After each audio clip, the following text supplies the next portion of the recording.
Welcome to Conversations Live. For more than a decade, we've brought you the best in books, entertainment, celebrity interviews, and current events. When the movers and shakers of the world have something to say to you, they say it to us first. Here's your host, Cyrus Webb. Welcome back, everyone, to Conversations Live. I'm your host, Cyrus Webb. Glad you all could join us once again. But for our radio audience here in Mississippi at WYAD 94.1 FM and WYADonline.com, we're glad that you all could be with us. Also, tuning in to our friends at iHeartRadio and Amazon Music Podcast. We're glad you all could be with us as well. As we're kicking off the month of November, today is National Authors Day, and I'm excited to welcome an author who's making his first appearance on our program today. We're excited to welcome Dr. Boxer Wachler to our program today. You guys know him as Dr. Brian.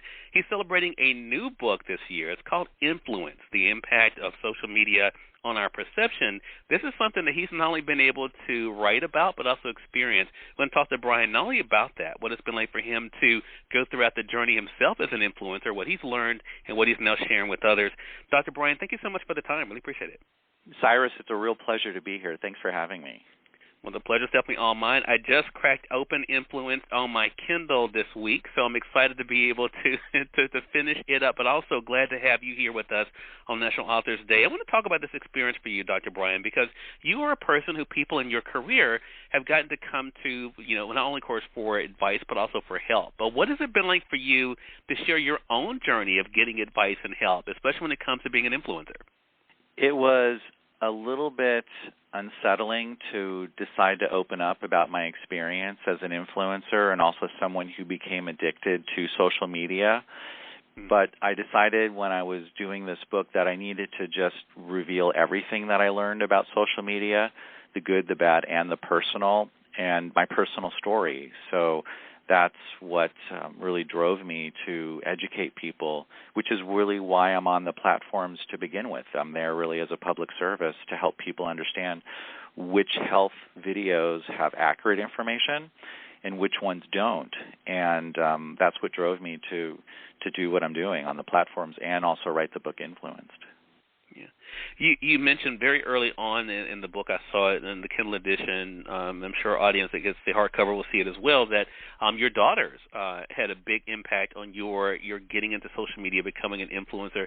Could you have imagined, though, Dr. Brian, that you would become one of what people see as those people who not only, of course, have been able to not only embrace social media, but also be so impactful through it? So I had no idea that I was going to be in the situation that I am now with millions of followers on social media. But my daughters in the beginning were the ones who did inspire me because they said in the beginning of the pandemic, Dad, there are some really good doctors on TikTok, and we think you'd be really great. And I said, well, I'll give it a shot as long as you don't make me dance. So that's how I got started. And I found my niche in terms of looking at videos that had millions and hundreds of thousands of views of health information, but they weren't accurate, but yet people were relying on them. And that's really where I found my niche to call out those videos or also endorse videos that had accurate health information too. And along the way, then, you've been able to, even as you're able to do an influence, I've already seen, Dr. Brian, been able to show us what can be the positives, because there is, you're able, as you said, to have a platform you can share valuable information, honest information with people, and to be able to help them dispel some of the things that are out there. But then there's the whole thing, the other side of it. I thought it was interesting, the blurb that Caleb Simpson gave you, a fellow influencer, talked about the importance, something that you write about in the book, about being able to coexist, right, as social media is becoming more intertwined with our lives. Has that been an easy journey for you to get to find a way to coexist with life outside of social media, but also the impact and influence that comes with it?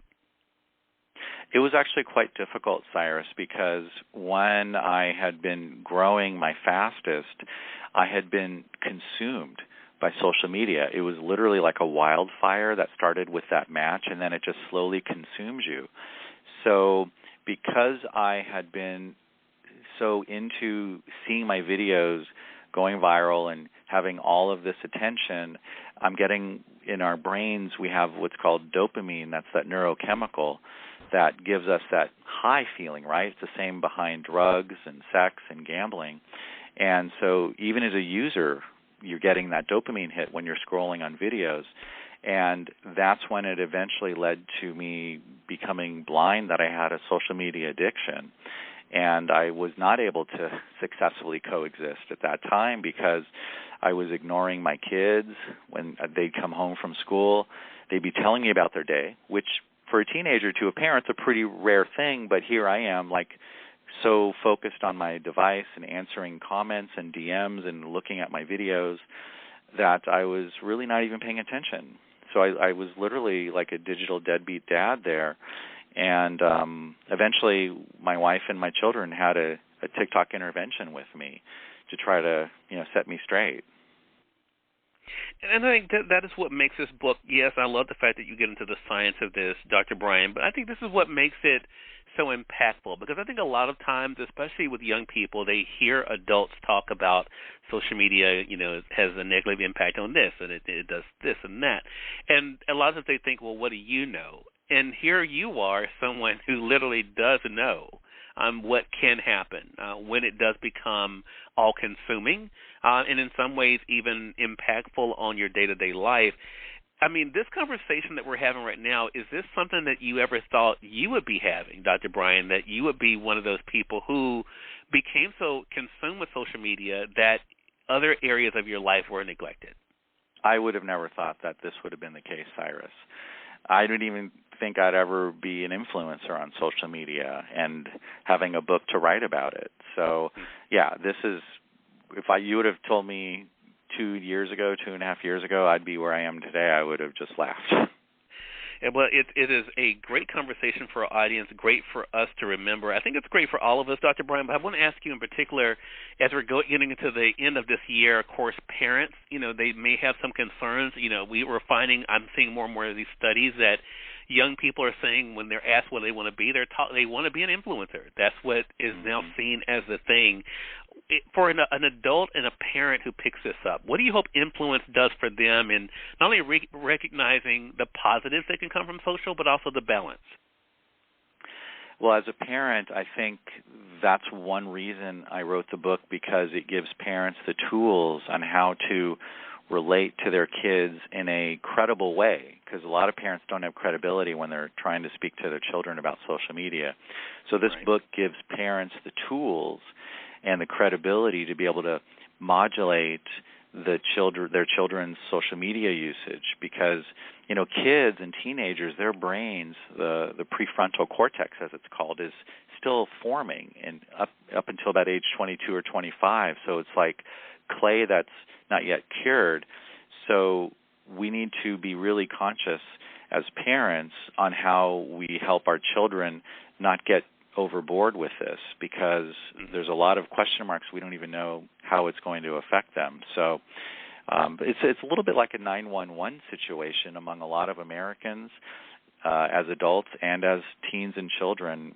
And that's really the reason I wrote Influence, so that you can see those warning signs.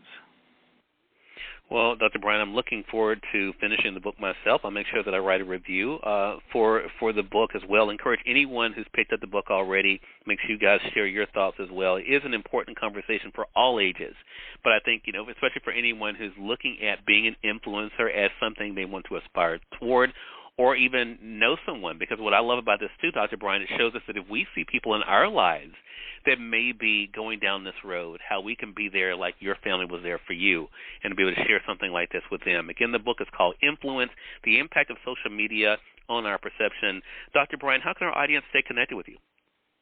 So you can find me on TikTok or Instagram, YouTube, and Twitter, and if you just type in my name, Brian Boxer Wachler, or some combination, you'll find me. Okay. Well, Dr. Brian, congratulations again. Thank you so much for spending part of National Autism Day with us. Appreciate the time. Well, thank you very much, Cyrus. It's been a pleasure. Oh, the pleasure is definitely all ours, and we thank your audience for tuning in to another great segment of Conversations Live. Until next time, I'm your host, Cyrus Webb, saying as always, enjoy your day, enjoy your life, enjoy your world. Thank you all for choosing Conversations Live, and let's go make today amazing. Take care.